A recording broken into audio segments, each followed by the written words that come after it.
নমস্কার। আজকের এই ভিডিওর মাধ্যমে আমরা দেখে নেব আপনার পরিবারে যদি অনেকজন মেম্বার থাকে তাহলে আপনার পরিবারের যে মেম্বারগুলি আছে তাদের রেশন কার্ড স্প্লিট কি করে করবেন বা বিভাজন কি করে করবেন। সহজ উদাহরণের মাধ্যমে বোঝানোর চেষ্টা করছি। ধরা যাক আপনার পরিবারে টোটাল ১০ জন মেম্বার আছেন। এই ১০ জনের মধ্যে কেউ মনে করছেন হয়তো পার্টিকুলার কোনো ৪ জন কি ৫ জন আলাদা ফ্যামিলিতে সেপারেট হয়ে যেতে চাইছেন। এই অপশনটি কিন্তু আগে থাকেনি, কিছুদিন হলো চালু হয়েছে। আগে যে সমস্যাটা হতো, দেখা গেল যে একটা ফ্যামিলিতে টোটাল ১০ জন মেম্বার, তাদের মধ্যে ৫ জন মেম্বার হয়তো আলাদা থাকেন, তারা হয়তো অন্যত্র কোথাও থাকেন। তারা চাইছেন অন্য জায়গা থেকে রেশনটা সংগ্রহ করতে। সেটা কিন্তু করা যেত না। ওই ১০ জন মেম্বারের মধ্যে যেকোনো একজনকে রেশন ডিলারের কাছে যেতে হতো। যেকোনো একজন ব্যক্তি ১০ জনের মধ্যে ফিঙ্গারপ্রিন্ট দিলেই টোটাল ১০ জন ব্যক্তির সামগ্রী কিন্তু ওই ফ্যামিলি পেয়ে যেত।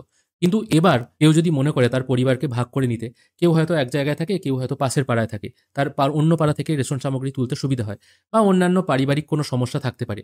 এক্ষেত্রে কিন্তু এটা করা যাবে। তবে এটা করার জন্য দুটো নিয়ম আছে। প্রথমত, ৪ নম্বর ফর্ম ফিল আপ করে নতুন কোনো ফ্যামিলি মেম্বার আপনার পরিবারে অ্যাড হয়েছে, অথবা ১৪ নম্বর ফর্ম ফিল আপ করে কেউ হয়তো অন্য জায়গা থেকে বা অন্য কোনো পরিবার থেকে আপনার পরিবারে শিফট হয়েছে। এরকম যদি কেউ অ্যাড হয়ে থাকে ৪ নম্বর ফর্মের মাধ্যমে অথবা ১৪ নম্বর ফর্মের মাধ্যমে, তাহলে আপনাকে ২ বছর ওয়েট করতে হবে এই কাজটি করার জন্য। আর দ্বিতীয় আর একটা শর্ত হচ্ছে, যদি আপনার পরিবারে ৭ জন বা তার বেশি মেম্বার থাকে তবেই কিন্তু এই রেশন কার্ড স্প্লিটের কাজটি করতে পারবেন। যদি ৭ জনের কম মেম্বার থাকে তাহলে কিন্তু পরিবার বিভাজন করা যাবে না। এবার আমরা এই কাজটি কি করে করব সেটা দেখে নিই। আমি এখানে সিটিজেন্স হোম এই অপশনটায় ক্লিক করব রেশন কার্ডের মূল ওয়েবসাইটে এসে। এখানে আসার পর রেশন কার্ড সম্পর্কিত কর্নার বলে যে অপশনটি আছে, একদম প্রথম অপশন, এটির ওপর একবার ক্লিক করবেন। এখানে ক্লিক করার পর অফিস অনুমোদন প্রয়োজন পরিষেবা বলে যে অপশনটি আছে এটির ওপর একবার ক্লিক করবেন। এরপর আপনাকে অনলাইন আবেদন করুন এই অপশনে চলে আসতে হবে। এখানে আসার পর আপনাকে লগ ইন করতে হবে। আপনার পরিবারের যে কোনো একজন ব্যক্তির আধার কার্ডের মাধ্যমে লগ ইন করতে হবে। যে কেউ করতে পারে। আমি এখানে আপাতত আমার আধার নাম্বারটা পুট করে দিচ্ছি, তারপরে এই অপশনটায় টিক মার্ক দিয়ে সেন্ড ওটিপি করছি। সেন্ড ওটিপি করার সঙ্গে সঙ্গে এখানে একটি ওটিপি চলে আসবে। মনে রাখবেন এই কাজটি করার জন্য অবশ্যই কিন্তু আপনার আধার লিঙ্ক ফোনটি কাছে থাকতে হবে এবং রেশন কার্ডের সঙ্গে আধার লিঙ্ক থাকতে হবে। আমি আপাতত এখানে আমার ওটিপিটা পুট করে দিয়েছি, তারপর সাবমিট ওটিপি করছি। ওটিপি সাবমিট করার সঙ্গে সঙ্গে ওই আধার কার্ডের সঙ্গে লিঙ্ক রেশন কার্ড নাম্বার, কি নামে আছে কার্ডটি, ডেট অফ বার্থ সব কিছু শো হবে। এবার এখানে প্রশ্ন করা হচ্ছে উপরোক্ত রেশন কার্ডটি কি আপনার? যদি এটা আপনারই হয়ে থাকে তাহলে ইয়েস করে সোজাসুজি নেক্সট অপশনে ক্লিক করবেন। এরপর এখানে একটি ড্যাশবোর্ড চলে আসছে। এবার প্রবলেমটা কি হবে আমি দেখাচ্ছি। এখানে যেমন দেখুন টোটাল মেম্বার আছে ৫ জন, ৫টা কার্ডই অ্যাক্টিভ আছে। এবার এই কাজটি করার জন্য না আপনাদের একটু নিচে চলে আসতে, মানে এই পরিবার বিভাজনের কাজটি করার জন্য একটু নিচের দিকে চলে আসবেন। এখানে আসার পর অনলাইন ফর্ম সেবা বলে একটি অপশন আছে, এটির ওপর একবার ক্লিক করবেন। এখান থেকে আপনারা অনেক রকম ফর্ম পেয়ে যাবেন। এখান থেকে ১৩ নম্বর ফর্ম হচ্ছে পরিবার বিভাজন। এটা কিন্তু নতুন শুরু হয়েছে। এখানে বলা হচ্ছে এএওয়াই এর ক্ষেত্রে পরিবার বিভাজন করা যাবে না, মানে অন্তর্দয় কার্ডের ক্ষেত্রে পরিবার বিভাজন করা যাবে না। বাদবাকি সমস্ত টাইপের কার্ড, মানে পিএইচএইচ, এসপিএইচএইচ, আরকেএসওয়াই 1 এবং আরকেএসওয়াই 2 সমস্ত কার্ডের ক্ষেত্রে কিন্তু পরিবার বিভাজন করা যাবে। আমি পরিবার বিভাজন করতে চাইছি, কিন্তু এখানে আমি প্রথমেই বলে দিলাম এখানে কিন্তু মেম্বার আছে ৫ জন। সেক্ষেত্রে কি সমস্যা হয় একবার দেখে নিই। আমি আপাতত এখানে ক্লিক হেয়ার অপশনটায় ক্লিক করছি। এবার দেখুন এখানে কি বলা হচ্ছে, রিসেন্টলি এন্টার্ড ৪ আর ১৪ number form, not eligible for family splitting through form 13 for 2 years. আমি প্রথমেই যেটা বললাম, এখানে আমার মেম্বার সংখ্যা কম, সেই জন্য আমি আগামী ২ বছর, মানে যেদিন আমি ৪ নম্বর ফর্ম আর ১৪ নম্বর ফর্ম ফিল আপ করেছি তার ঠিক ২ বছর পর আমি এই কাজটা করতে পারবো। তারপরেও করতে পারবো না, কারণ আমার ৫ জন মেম্বার আছে। যদি ৭ জন মেম্বার থাকতো তাহলে করতে পারতাম। তাহলে দুটো শর্ত, ফ্যামিলি স্প্লিট করার জন্য অবশ্যই আপনার পরিবারে ৭ জন বা তার বেশি মেম্বার হতে হবে, তার কম হলে হবে না।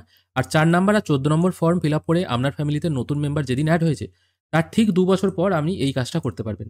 তো এবার আমি এমন একটি পরিবার নিয়ে নিচ্ছি যার পরিবারে অলরেডি ৭ জন মেম্বার আছে। সেক্ষেত্রে কি করে পরিবার স্প্লিট হয় সেটা আমি দেখিয়ে দেবো। প্রথমেই আমি এই কথাগুলো বলে দিলাম এই কারণে, যাতে আপনাদের সময়টা কম নষ্ট হয়।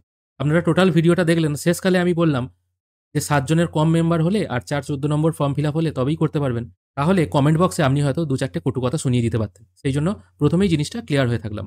এরপর যদি প্রসেস জানতে ইচ্ছা হয়, যারা করতে চাইছেন বা যারা করতে চাইছেন না, তারা ভিডিওটা কন্টিনিউ করতে পারেন।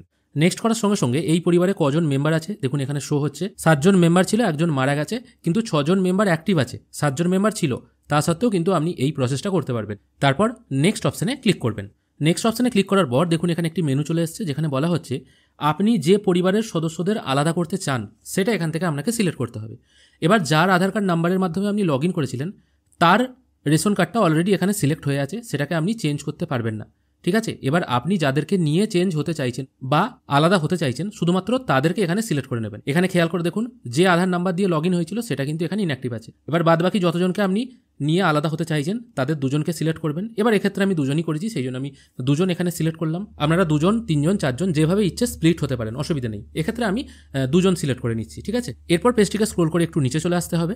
তারপর স্প্লিট বেনিফিশিয়ারি বলে একটি অপশন আছে, ব্লু কালারে ব্লিঙ্ক হচ্ছে, ওখানে আপনাকে ক্লিক করতে হবে। এখানে ক্লিক করার সঙ্গে সঙ্গে যারা স্প্লিট হতে চাইছেন তাদের নামগুলো নিচে চলে এলো, যদি মনে হয় সব কিছু ঠিকঠাক আছে।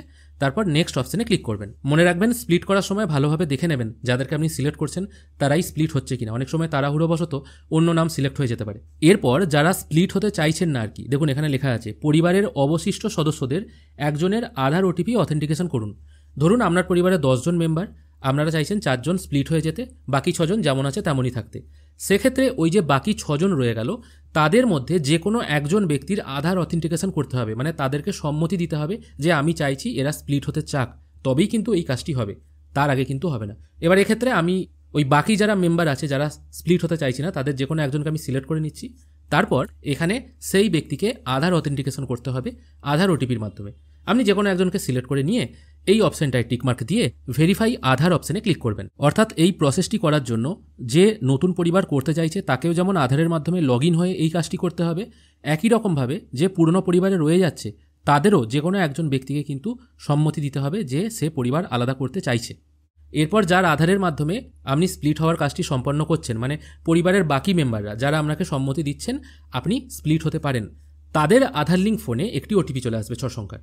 সেটা এখানে পুট করে সাবমিট করবেন। সাবমিট করার পর এখানে ডকুমেন্টস আপলোড করতে হবে। এবার কি ডকুমেন্টস আপলোড করতে হবে সেটা আমি বলে দিচ্ছি, ভালো করে মন দিয়ে শুনবেন। এখানে দুজন ব্যক্তির দুটো জিনিস আপনাকে আপলোড করতে হবে। যিনি আলাদা হয়ে যাচ্ছেন বা যার আধার কার্ডের নাম্বার মাধ্যমে লগ ইন করা হয়েছে, অথবা বলা যেতে পারে একটা পরিবার যেহেতু ভাগ হয়ে যাচ্ছে দুটো পরিবারে, সেই জন্য নতুন পরিবারে যিনি হেড আছেন বা যার আধার কার্ড দিয়ে লগ ইন করা হয়েছে তার আধার কার্ড, রেশন কার্ড, এবং যে পরিবার থেকে তিনি ভাগ হচ্ছেন, মানে ভাগ হয়ে যাওয়ার পর যে কোনো একজন ব্যক্তির, মানে যে পরিবার রয়ে গেল আর কি মেন পরিবারের, তার তো যে কোনো একজন ব্যক্তির বা হেড অফ দ্য ফ্যামিলির যে কোনো একজনের আধার কার্ডের সম্মতি দিতে হয় বা আধার ওটিপি পাঠিয়ে তবেই কাজটা সম্পূর্ণ করতে হয়। এবার যে আধার কার্ডের মাধ্যমে সম্মতি দিচ্ছে তার আধার কার্ড এবং রেশন কার্ড, এই দুটো জিনিস কিন্তু আপনাকে একটা পিডিএফে আপলোড করতে হবে। সহজ উদাহরণের মাধ্যমে বোঝানোর চেষ্টা করছি। ধরা যাক আপনার পরিবারে টোটাল 10 জন লোক, আপনি ভাগ হয়ে যাচ্ছেন, আপনি, আপনার স্ত্রী এবং আপনার পুত্র ভাগ হয়ে যাচ্ছে, এবং বাকি পরিবারে রয়ে গেল আপনার বাবা, আপনার মা, বাকি অন্য কেউ হয়তো রয়ে গেল। এবার আপনি যেহেতু আপনার আধারের মাধ্যমে লগ ইন করেছিলেন, আপনি ভাগ হচ্ছেন বা আপনি স্প্লিট হচ্ছেন বলে এখানে আপনার ডিটেল, মানে আপনার আধার কার্ড এবং আপনার রেশন কার্ড এখানে আপলোড করতে হবে। এবং পরিবারে যারা রয়ে গেল, যারা ভাগ হচ্ছে না আর কি, সেক্ষেত্রে হয়তো আপনি আপনার বাবার আধার কার্ডের মাধ্যমে আধার অথেন্টিকেশনটা করেছেন, সেক্ষেত্রে আপনার বাবার আধার কার্ড এবং রেশন কার্ড এই দুটো এবং আপনার আধার কার্ড, রেশন কার্ড একসাথে মার্জ করে একটা পিডিএফে আপলোড করতে হবে। আপলোড করে দিয়ে এখানে সাবমিট করলেই কাজটা হয়ে যাবে 300 KB জেপিইজি অথবা পিডিএফ ফরম্যাটে। আপলোড করে দেওয়ার পর এই ডকুমেন্ট ভেরিফিকেশন হবে। মোটামুটি 1 থেকে 2 দিনের মধ্যে কিন্তু কার্ড রেডি হয়ে যায়। যদি দেরি হয় আপনাদের ক্ষেত্রে স্ট্যাটাসটা মাঝে মাঝে চেক করবেন, আর যদি দেরি হয় সেক্ষেত্রে 1 সপ্তাহের মতো সময় লাগতে পারে। এবার আপনি স্ট্যাটাস কী করে দেখবেন বা কী করে চেক করবেন যে আপনার এই পরিবার বিভাজনের কাজটি হলো কিনা? এক্ষেত্রে আপনি রেশন কার্ড, মানে রেশন কার্ডের যে মেন ওয়েবসাইট, এখানে চলে আসবেন। এখানে ক্লিক করার পর আপনারা click here to download ration card এইরকম একটু অপশন পেয়ে যাবেন। তারপর চলে আসবেন এখানে। এখানে আপনার পরিবারের যে কোনো একজনের রেশন কার্ড নাম্বার পুট করে, ক্যাপচা পুট করে সার্চ করে দেখবেন। যদি দেখা যায় একজনের রেশন কার্ড পুট করতে আপনার পরিবারে যতজন মেম্বার ছিল সবারই কার্ড ডাউনলোড করার অপশন দিচ্ছে, তাহলে বুঝতে হবে আপনার পরিবার বিভাজন হয়নি। যদি দেখা যায় যারা ভাগ হয়ে গেছেন শুধুমাত্র তাদের নামটিই আলাদা করে দেখাচ্ছে বা শুধুমাত্র তাদের নামগুলি ডাউনলোড করতে দিচ্ছে, তাহলে বুঝতে হবে আপনার পরিবারের রেশন কার্ড বা পরিবার বিভাজনের কাজটি কমপ্লিট হয়ে গেছে। যদি পরিবার একসঙ্গে দেখায় সবার নাম, তাহলে জানতে হবে ভাগ হয়নি। যদি আলাদা করে দেখায় তাহলে জানতে হবে ভাগ হয়ে গেছে। এবার এখান থেকে আপনারা কার্ড ডাউনলোডও করে নিতে পারেন, কোনো অসুবিধা নেই। মোটামুটি এই প্রসেসটা কমপ্লিট হতে কারোর ক্ষেত্রে 1 দিনেও হয়ে যেতে পারে, কারোর ক্ষেত্রে 7 দিনও লাগতে পারে। তবে আরেকটা কথা বলে দিই, এই কাজ কমপ্লিট হলো মানে আপনার এখানে পরিবার ভাগ অনলাইনে আপনি দেখতে পাচ্ছেন বলে আপনার রেশন ডিলার যে সঙ্গে সঙ্গে দেখতে পাবে তা কিন্তু নয়। যে মাসে আপনি করবেন এই আপডেটটা রেশন ডিলারের মেশিনে ঠিক তার পরের মাসে যায়। যদি আপনি নভেম্বর মাসে করেন তাহলে ডিসেম্বর মাসে তার কাছে কিন্তু আপডেট যাবে। এই জিনিসটা কিন্তু মাথায় রাখবেন। আশা করি আপনাদেরকে বোঝাতে পারলাম কিভাবে অনলাইনের মাধ্যমে খুব সহজ প্রসেসে আধার ওটিপির মাধ্যমে আপনারা পরিবার বিভাজন করতে পারবেন। ভিডিও যদি ভালো লেগে থাকে অবশ্যই একটি লাইক করবেন। ভিডিও দেখার জন্য অসংখ্য ধন্যবাদ। ভালো থাকবেন।